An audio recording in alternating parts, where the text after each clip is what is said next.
Right, everyone, good morning. It's Monday, so cheer up. We don't have to meet up on Monday night for a week on the week.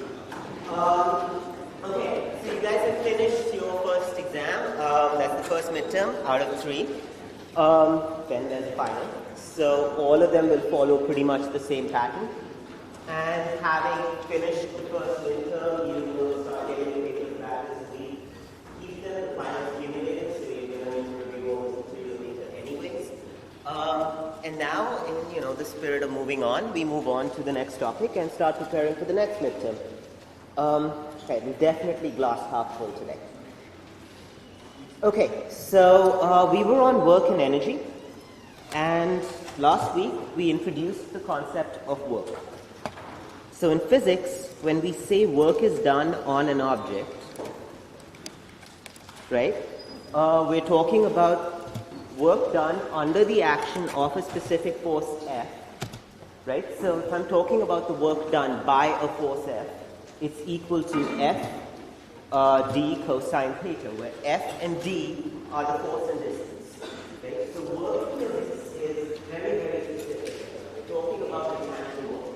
It is only done when a force is responsible for moving an object over some distance d. Okay? So, for example, if I push on this desk, right, and trust me, I'm pushing really hard, am I doing work on it? No, because it's not moving. Right? So remember that cosine theta doesn't mean anything about inclines. It's just the angle between the force vector and the displacement. Right? So anytime we're looking for work done, first off, ask yourself, which force are you looking for the work done by? Right? Different forces, different amounts of work in the same situation. Right? Or you could be looking for the net, which is the total work done. Right? Where you find the work done by all the individual forces and just add them up. Okay? Should point out the SI unit of work is joules, same as energy, and we'll get to that. And of course, work is a scalar. Right? So it has no direction associated with it. It's a scalar quantity, which means that pluses and minuses on work are no longer directions. Right? Vectors, you can read a plus and a minus as a direction. The negative of a vector is the same vector pointing in the opposite direction. Right? Work doesn't quite work that way. It's a scalar quantity. The pluses and minuses indicate what's happening to that system. So, in general, when the force is in the direction of motion, right, it's trying to speed up the object. If that force is trying to speed up the object, it is doing positive work on that system. Right? If that force is trying to slow down the object, it is doing negative work on that system. Right? So, those are your two extreme cases. And in general, the force could be acting at an angle to the displacement. Right? And when that is true, it's only the force that's parallel to displacement that does any work. Cosine of 90 degrees is 0. Right? So if the angle between the force and displacement is 90, right, that force does no work. For example, me translating my phone this distance across this desk, right? I applied a force, it moved some distance d. So yes, the force I applied did work. Right? But there is weight acting on it, right? It's acting straight down. There's a normal force acting on it, acting straight up. In this process, moving this from here to here, both of those forces were perpendicular to displacement, so they did no work. Everyone with me so far? It should logically make sense. I mean, weight has nothing to do with this object going like this. Right? Weight does have stuff to do with this object going this way. Everyone with me? Right? And when gravity does positive work on a system, it speeds up. So gravity does positive work on a system when it's falling down. Right? Stuff falls down, speeds up. Right? You toss something up, it's going upwards against the force of gravity, it's slowing down. Right? Gravity is doing negative work. Everyone following me so far? The plus and minus on a scalar, right, on work, just indicate whether you're trying to speed up this thing or slow it down.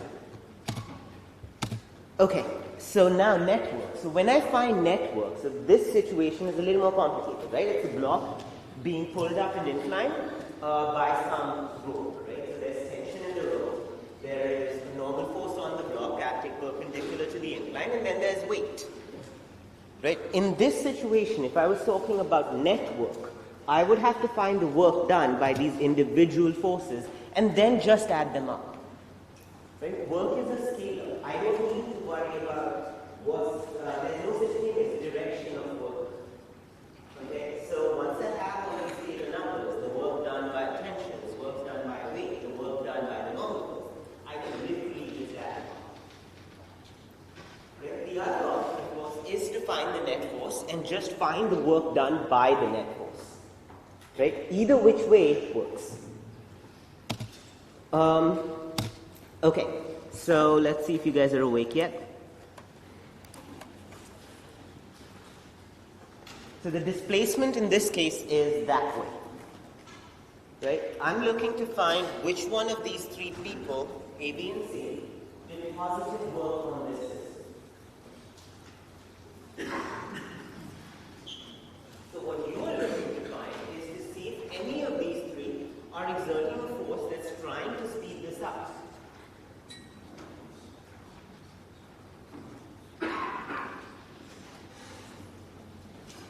Right, are we ready to see where we are?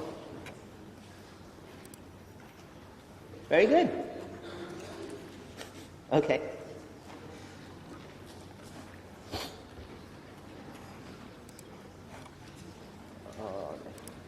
Like the point is that C, right, has a component that is parallel to D. Right? I can resolve this vector C, this force C, right, along D and perpendicular to D. It has some component that is acting along the displacement. So it's trying to speed this up. Right? While B in this case, as you will see, is doing something else. Right, so click something and I'll close this question.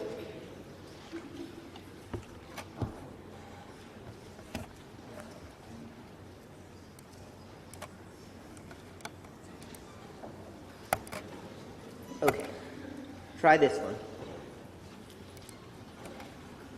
Same situation.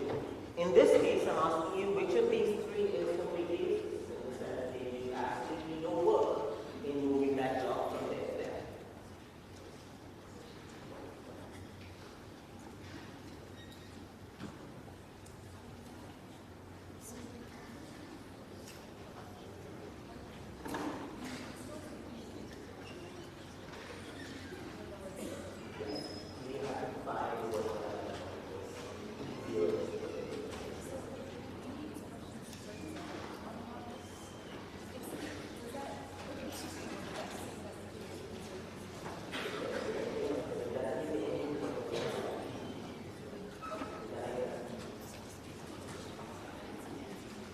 Okay, let's see if you guys are on the right track.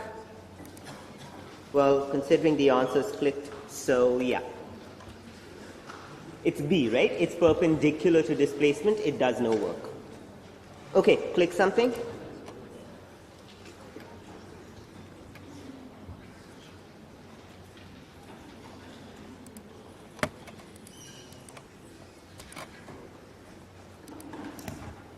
Okay, now I have a block on the incline, right? There is friction between this block and the incline, and the block moves either up or down, and I'm just asking you for the sign of work done by it. Right? So in the case where the block is not moving, what must be the work done by it? Zero, right? If there's no displacement, then no. Now, if it's moving up the ramp, what is friction trying to do? Speed it up, slow it down. Slow it down. So what should be the sign of work done by friction? Right? It's moving down the ramp. What's friction trying to do? So again, it's trying to slow it down. So if it's trying to slow it down, what should be the sign of work done by friction? Okay. Good. So I believe the answer is 0, negative, negative.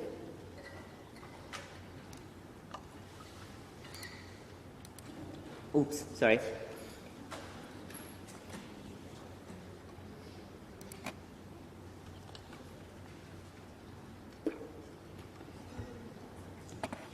Okay, click in, and I'll close it.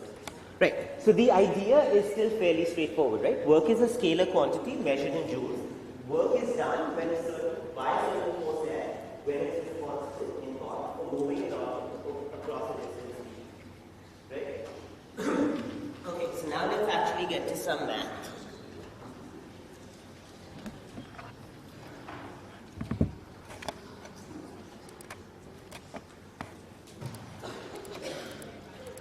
Okay.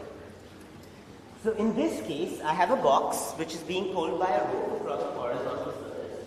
Right? That rope is not horizontal to the surface, it is making some angle. Okay, to make my life easier, the components of tension have already been found. Okay, so Tx is the component of tension in the horizontal plane, Ty is the component of tension perpendicular. Okay, the other forces that act on it are the normal force, weight, and kinetic friction because it's sliding. Right. So our first step is to think of what is the work done by the force of tension. Okay, so go back to definition. The definition of work done by a specific force is F d cosine theta. Right? F is the magnitude of the force, d is the distance traveled, and theta is the angle between F and d. Okay. Now before we actually think of finding the work done by tension, right? Tension has two components in this problem. It has a Tx and a Ty. Everyone with me? Okay. Identify whether both of them do work or one of them has no work. In this case, the question first off is do Tx and Ty both do work in moving this up? No, Ty does not. Right? Ty is perpendicular to the displacement. Everyone follow me? Okay. Tx on the other hand is parallel to the displacement. Right? What we're saying is that, there's tension which is acting at some angle, right? Once I resolve it, all I bother with is Ty and Tx. Right? And Ty is nothing. Right? So the only force that's doing work when it comes to the work done by tension is Tx. Right? And what's the angle between Tx and the displacement?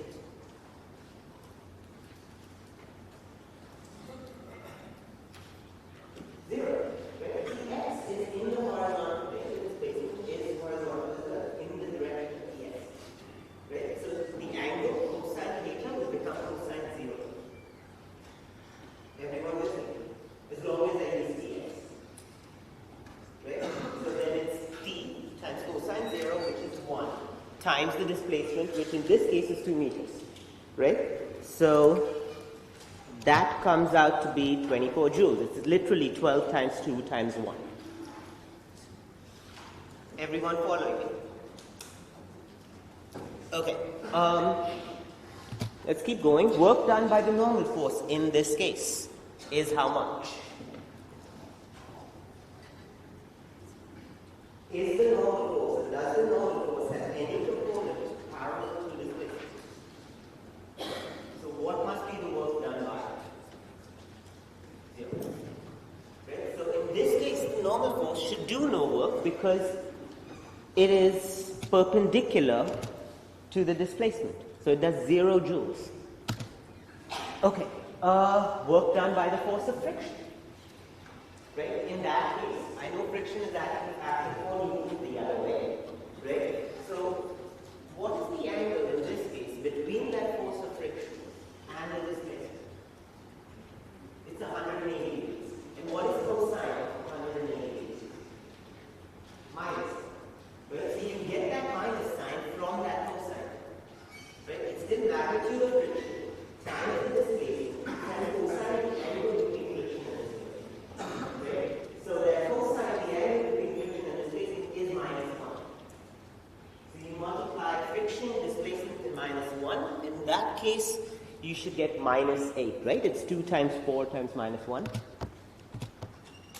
So I get minus 8 joules. Okay, there is one other force acting on this block, which is weight. Can someone tell me what's the work done by weight and why? 0, right? Same reasoning as normal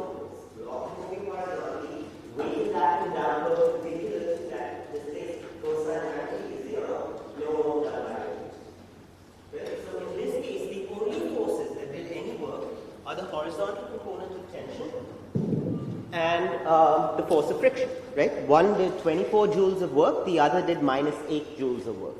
So if I'm looking for the net work done, right, I can find the net force, which is Tx minus Fx, Fk, right? Which would be 12 minus 4, that's 8 newtons, right? And multiply that by 2 and I get 16. The other way I can get the same 16 is that 24 minus 8.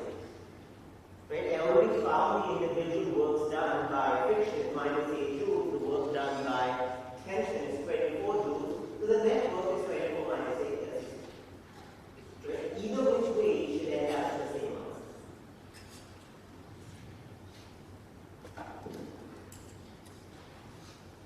So remember, the main thing here was this tension force, right?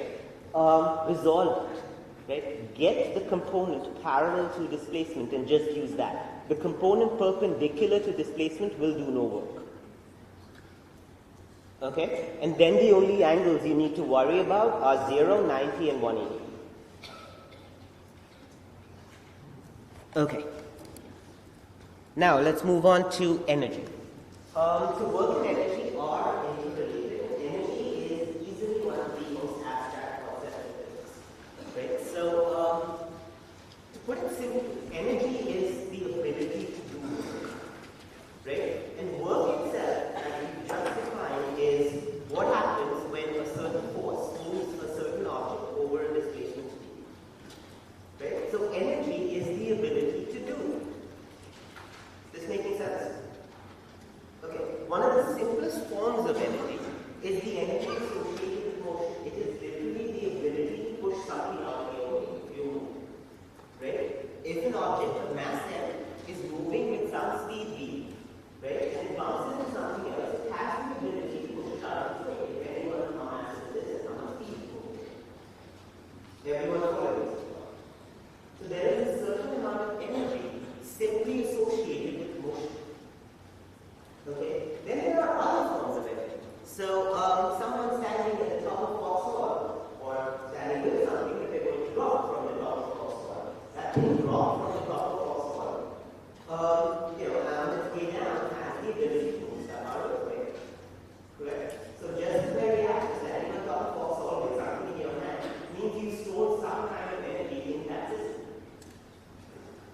Does that make sense? That system now has the ability to do work. Everyone will do it. Right? That's not an energy in motion, that's an energy that's stored in the system itself. Right? Due to its configuration and some kind of potential in it as you come. So the concept of energy is it's some kind of universal currency. It costs energy to do work. Right? So the units of energy are the same as the units of work, the SI joules. Okay? And it is also a scalar quantity. There are various forms of energy, and I'm sure at some point all of you have heard some variation of the law of conservation of energy. And presumably when I say the conservation of energy, but it basically states that you can convert energy from one type to another. Right? You can't create it or store it. Okay. First off, let's start with the easiest form, and that is the energy of motion. Right? So there's the swimmer, just in case you missed it. It's an object of mass m moving with the speed v. Right? So it has a certain amount of energy. The next question is how much energy, and that's the answer. 1/2 energy. Right? Any object of mass m moving with the speed v has a kinetic energy of 1/2 energy squared. Right? So let's go back to my favorite example, the little kid, right? The big one and the little one. If I have a big little kid and a little kid moving with the same speed, which one has more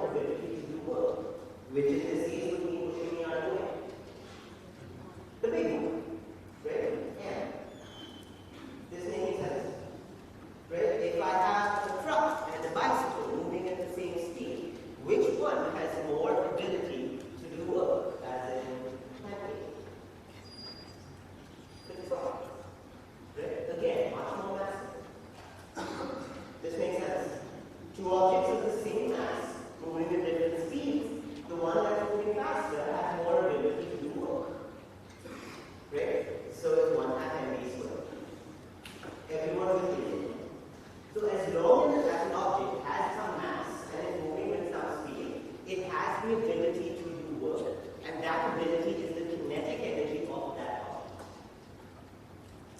Everyone with me so far? Okay. So that's KE, symbol is K, M is mass, V is velocity, V square is basically the square of the speed. Right? Again, it's a scalar. Right? Just like it's a form of energy, right? Energy is a scalar. Kinetic energy has no direction. Right? What matters is mass and speed. Right? How fast this thing is moving and what its mass is. Okay. Now, let's calculate the work done on some car in accelerating it from V1 to V2 over some distance d. So, right.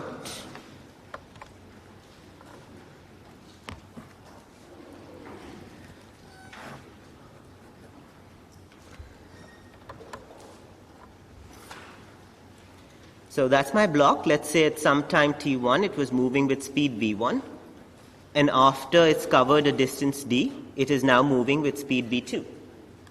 Right? It's a little dark.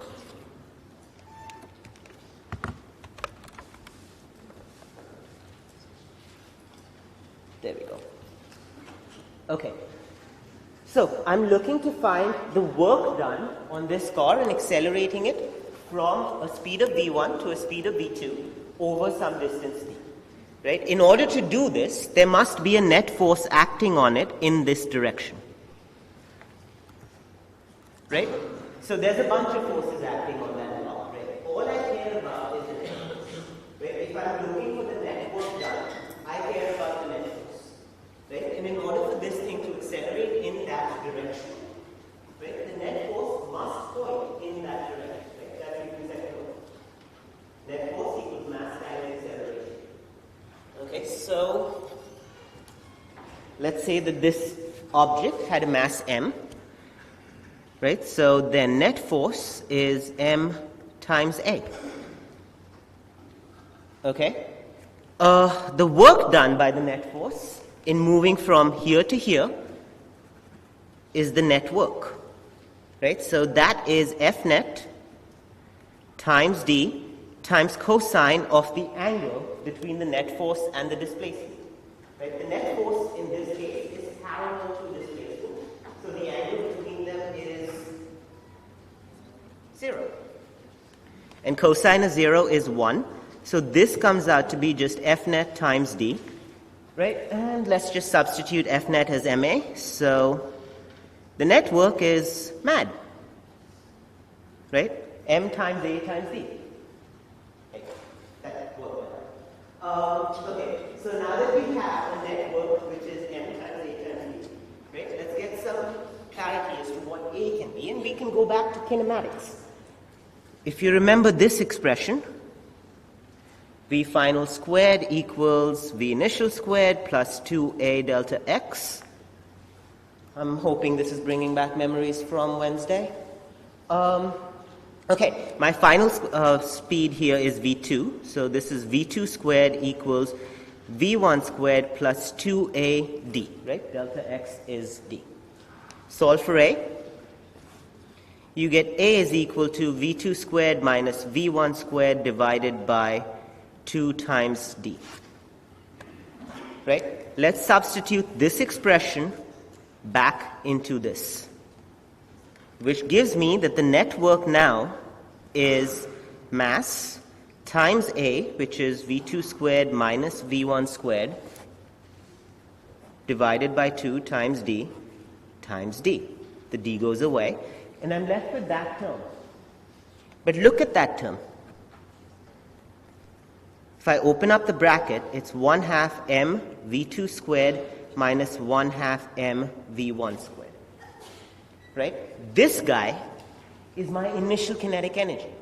Right? Over here, this car of mass m is moving with speed v1, so its kinetic energy is 1/2 m v1 squared. Over here, it's moving with speed v2. Its kinetic energy is 1/2 m v2 squared. Right? So this expression right here is net work equals the final kinetic energy minus the initial kinetic energy, which is delta k. And that is the statement of the work energy. Okay, this is not the same thing as conservation energy. We've come to conservation energy. This is the work energy.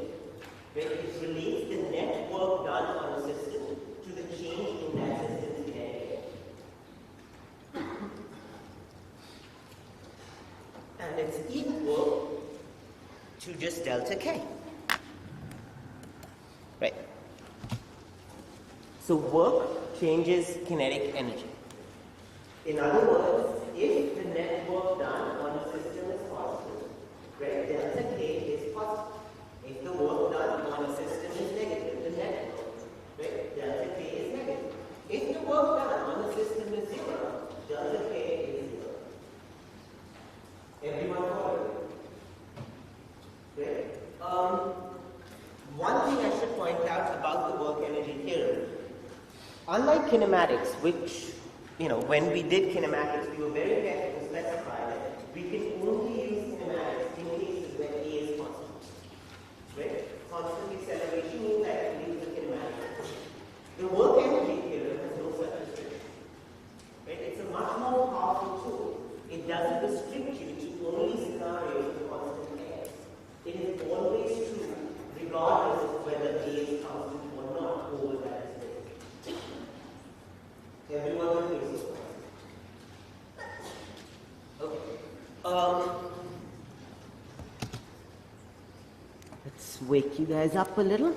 By what factor does the kinetic energy of a car change when I triple its speed?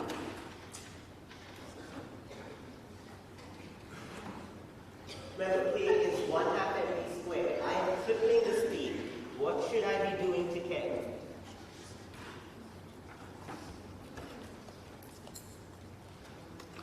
Let's answer the easy part first. Do I have more kinetic energy or less? More, right? It's moving faster, same mass. How much more?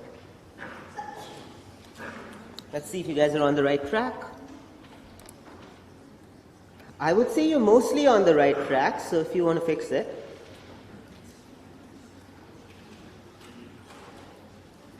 Good. Okay, click something. It's a factor of 3 squared. Since it goes as v squared, I triple the speed, so it goes as 3 squared, which is a factor of 9. Okay, click something.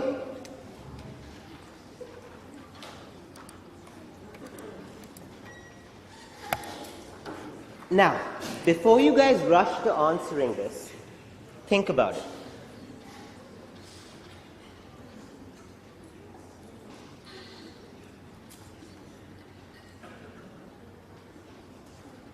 What takes more work? 0 to 30 or 30 to 60?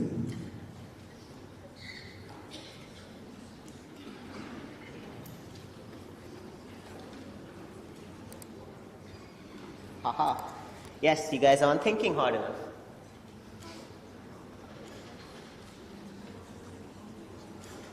There is a difference between a squared minus b squared and a minus b the whole square. If that. The form of change in kinetic energy is 1/2 mv2 squared minus 1/2 mv1 squared.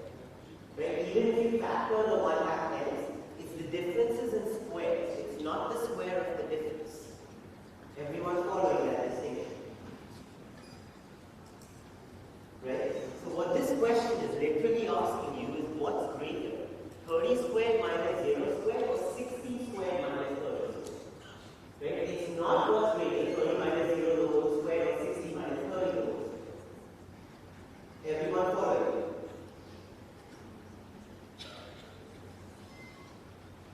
So literally do the numbers. Now let's see where we are. Better.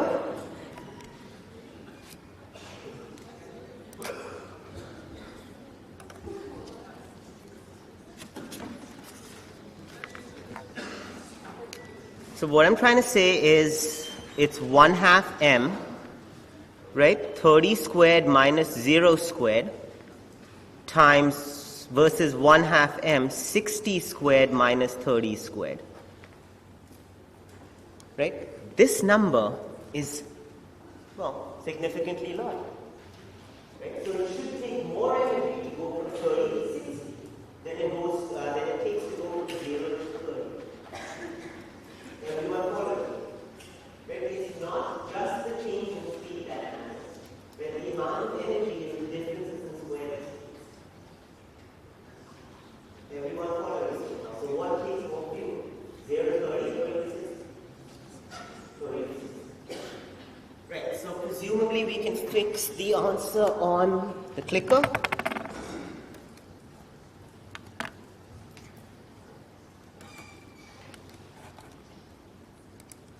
Very good. Right, it is 3260.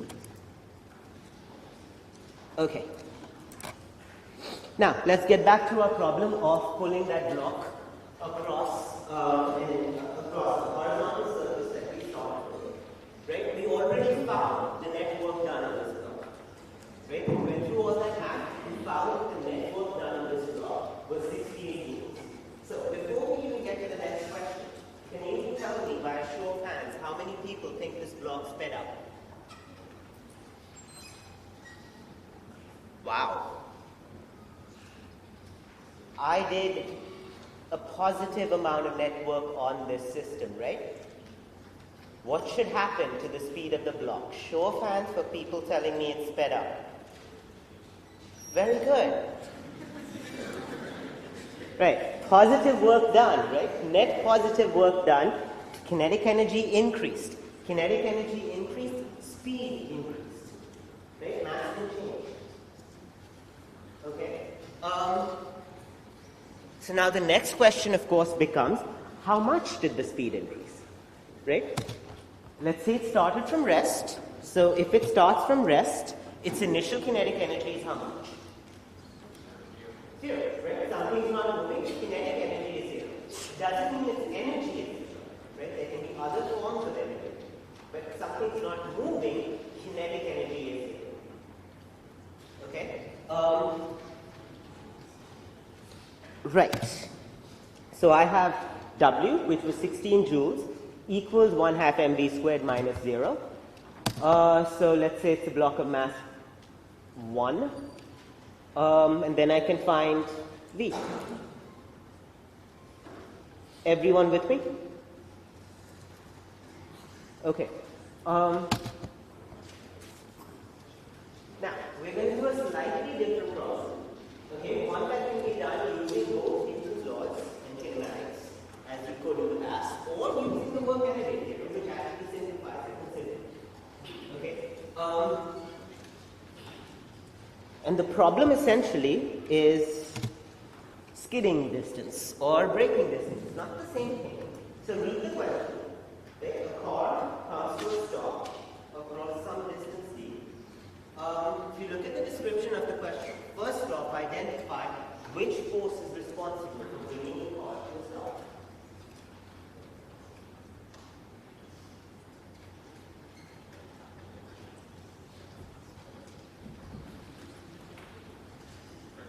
Friction? What kind of?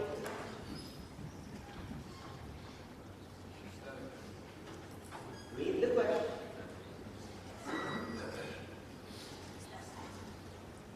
Is it static friction or kinetic friction that's responsible for bringing this car to a stop? Your tires skid to a halt. Your tires skid to a halt. They did not roll to a halt. Sliding is what kind of friction? Kinetic, right?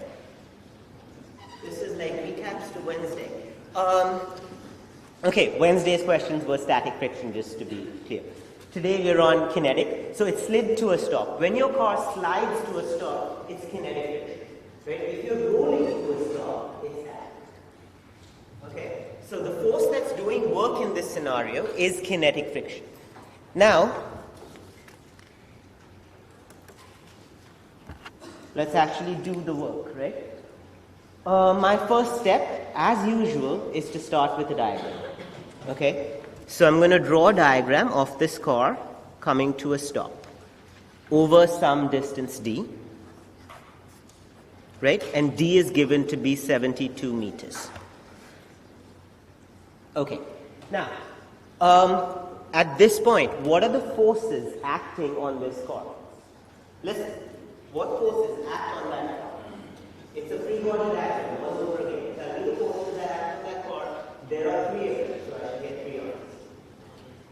Normal force perpendicular to the incline and weight perpendicular to the surface down and friction opposing motion. Right? So I have mg, I have normal force, and I have the force of kinetic friction. Everyone with me so far? Right? That's a free body diagram where I identify the forces acting on the system. Right? Now, what I need to find, of course, is the initial speed. Okay? And we're going to find this using the work energy theorem. Before we actually use the work energy theorem, let me just go over the kinematics way of solving this. I know the distance moved, right? I'm looking for the initial speed. I know the final speed is 0. Right? It comes to rest. Okay? So I would use Newton's laws to solve for A. Right? And then use A and kinematics to get V initial. Right? The other way, of course, is the one we're going to do now, which is to use the work energy theorem. So the statement of the work energy theorem is that the net work done is the change in kinetic energy. Everyone following me so far? Okay. The change in kinetic energy is the final kinetic energy minus the initial kinetic energy. Right? The final kinetic energy of something at rest is 0. The initial kinetic energy is 1/2 mv0 squared, right? The initial speed. So the net work done on this system is minus 1/2 mv0 squared. Everyone following that statement? Right? All I'm doing is looking at the change in kinetic energy in this situation for the right-hand side of this equation. Right? The final kinetic energy is 0, it came to rest. Right? It was moving with some initial velocity v0. So its initial kinetic energy is 1/2 mv0 squared. I'm interested in finding v0. I do not know that. Okay, I don't have a math to solve. Okay. Now let's look at the left-hand side of this equation. The left-hand side of this equation is the net work done on this cord. Okay? The net work done can be thought of as the work done by gravity plus the work done by the normal force plus the work done by friction. Right? Those are the three forces acting on this system. Everyone with me? Right? I have three forces acting on this system. Right? So if I'm looking for the net work done, I add up the works done by all those three forces. Everyone does so?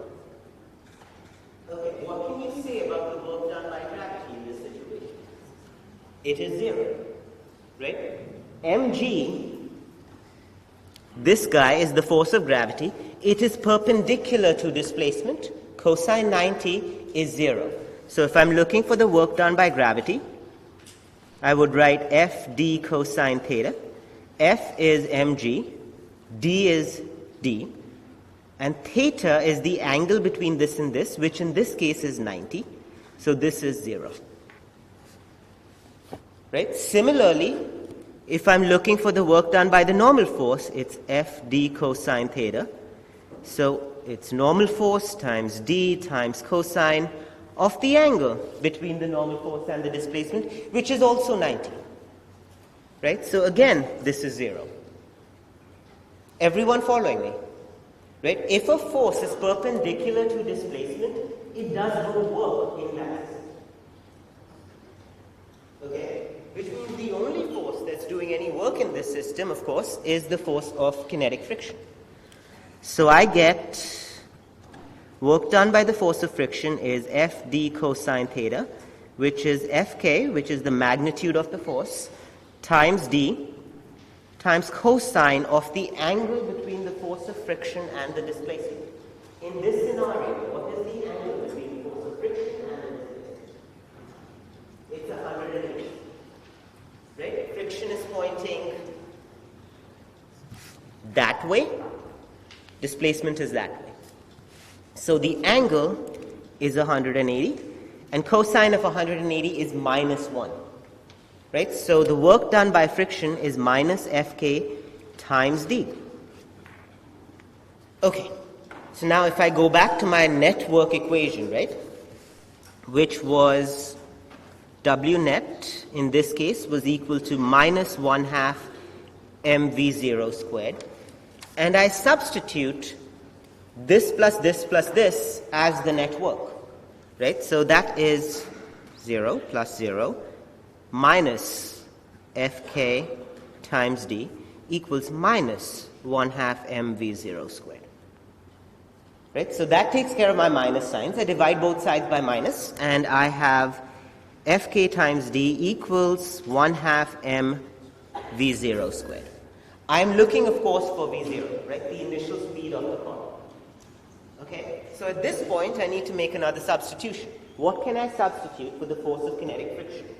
If you look at the question, I'm given coefficients. How do I get rid of Fk? Go back to the example. What did you do? Okay. Should be the coefficient times the normal force. Right? The force of friction, always coefficient of friction times the normal force. This is the force of kinetic friction. So it will be mu k times n times d is 1/2 m v0 squared. Right?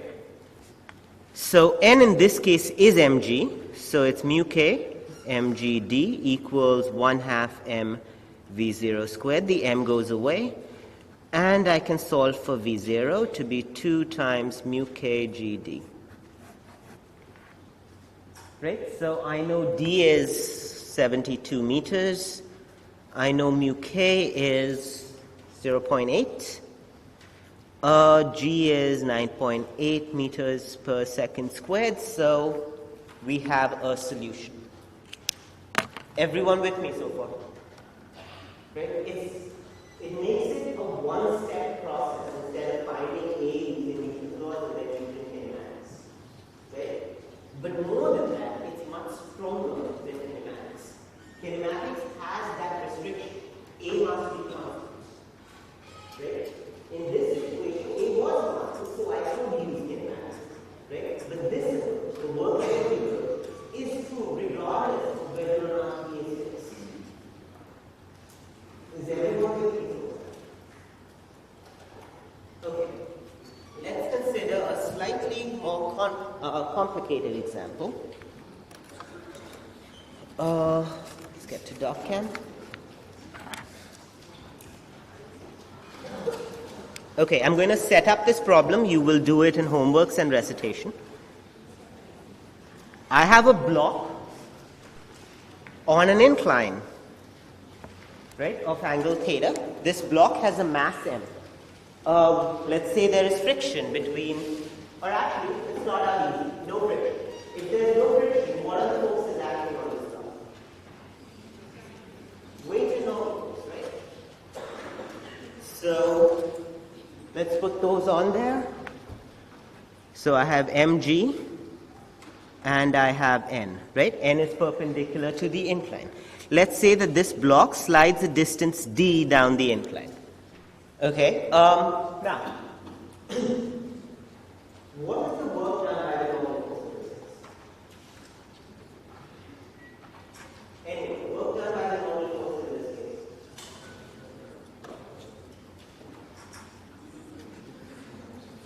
For normal force,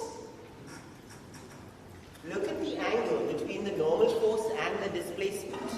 What is that angle? 90. What is cosine 90? 0. So the work done by the normal force in this case is 0. Okay? Now, let's do the harder one. mg.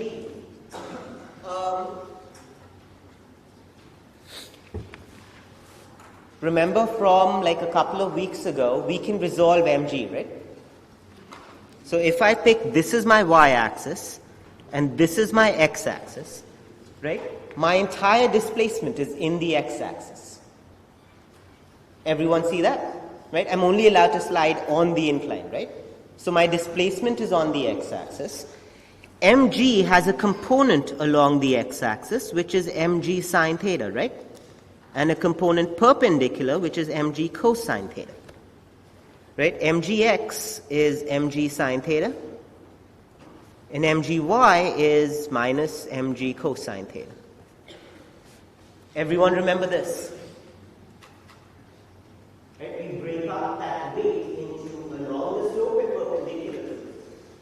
Right? Before we go forward, think about which of these components does any work. mgx or mgy? Only mgx. Right? mgy is perpendicular to displacement, so it does nothing. This makes sense to everyone? So if I'm talking about the work done by the force of gravity in this situation, right? So work done by gravity would be the work done by the x component plus the work done by the y component, right? And this guy is 0. It is perpendicular to displacement. It does nothing. Right? So all I'm left with is the work done by the x component of energy. Everyone following me? Let's find that work done. Right? It would be f d cosine theta. I am looking for the work done by the x component. So f is the x component of mg, right? Which would be mg sine theta. Everyone following me so far? Times d times cosine of the angle between f and d. Don't get confused by the fact that the book and everyone else uses theta in that definition of f d cosine theta. That theta in that definition, right, is not the angle of the angle. It is the angle between f and d. So what is the angle between mg's x component and the displacement? 0. Right? So this would be cosine of 0. Is everyone following me? Right? This angle has to be the angle between this force and this displacement, right? Which is not theta. It is 0. mgx is down the incline. The displacement is down the incline. So the angle between those two is 0. Everyone with me? So the work done by gravity in this case is mgd sine theta.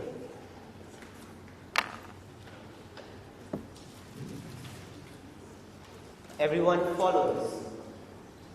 Right? So yes, gravity does work in bringing this thing down. It's very positive work. That means it's sliding down